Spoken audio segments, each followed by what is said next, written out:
അമ്മേ പരിശുദ്ധ അമ്മേ ദേവമാതാവേ, കൃപാസനത്തിലൂടെ ഞങ്ങൾക്കും ഞങ്ങളുടെ ദേശത്തിനും അമ്മ മാധ്യസ്ഥം ചെലുത്താനും എല്ലാ അനുഗ്രഹങ്ങളും കൃപകൾക്കും ഞങ്ങൾ ഹൃദയം നിറഞ്ഞ നന്ദി പറയുന്നു.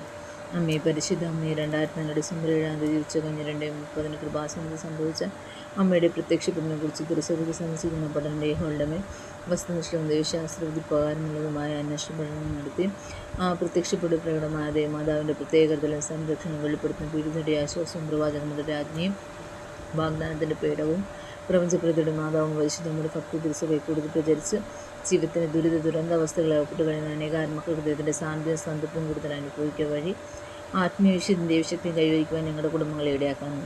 അമ്മയെ പരിശുദ്ധ അമ്മയെ ഫൂസലോങ് രാജ്ഞി ഫാമ സംരക്ഷണ പ്രപഞ്ചപ്രതിയെ തന്നെ തിരുസഭ പ്രത്യക്ഷീകരണം വഴി ഇടയാക്കണം.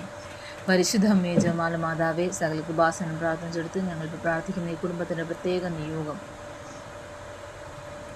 ഇവിടെ നമുക്ക് നമ്മുടെ നിയോഗം സമർപ്പിച്ച് പ്രാർത്ഥിക്കാൻ പരിശുദ്ധ അമ്മയോട് ചോദിക്കുന്നു. അമ്മയുടെ പ്രത്യക്ഷണത്തിൻ്റെ ഈ അനുഗ്രഹങ്ങൾ ഞങ്ങൾക്ക് സാധിച്ചു തരുവാൻ കന്യണം ആമി വിശ്വാസപ്രമാണം സർവശക്തനായ പിതാവും ആകാശത്തിൻ്റെ ഭൂമിയുടെയും ദൃശ്യം അദൃശ്യം സൃഷ്ടാമേകത്തെ വിശ്വസിക്കുന്നു. അവിടുത്തെ ഈ പുത്രൻ ഞങ്ങൾ കർത്താവായ യേശുമിശിഹായിൽ ഞാൻ വിശ്വസിക്കുന്നു. ഈ പുത്രൻ പരിശുദ്ധാത്മാവിനെ ഗർഭസ്ഥേകൻ നിമർത്തിപ്പെടുന്ന ദിവസത്തിലാത്ത സമയത്ത് പീഡകൾ സഹിച്ച് കുരിശ് തറയ്ക്കപ്പെട്ട് മരിച്ചിറക്കോട് പാതാളത്തിൽ നിന്നിറങ്ങി മരിച്ചവരിൽ നിന്നാൽ സ്വർഗ്ഗത്തിലേക്ക് സർവശക്തിയുള്ള പിതാവ് വലതുഭാഗത്തിരിക്കുന്നു. അവിടെ നിന്ന് ജീവിക്കുന്നവരുടെ മരിച്ചവരുടെ ദിപാമരെന്ന് വിശ്വസിക്കുന്നു. പരിശുദ്ധാത്മാവിൽ വിശ്വസിക്കുന്നു. വിശുദ്ധ കത്തോലിക്ക സഭയിൽ മുന്നോട്ട് ഐക്യത്തിന് പാങ്ങണം ശരീരത്തിൻ്റെ മാജീവത്തിൽ ഞാൻ വിശ്വസിക്കുകയും ചെയ്യുന്നു. ആമേൻ.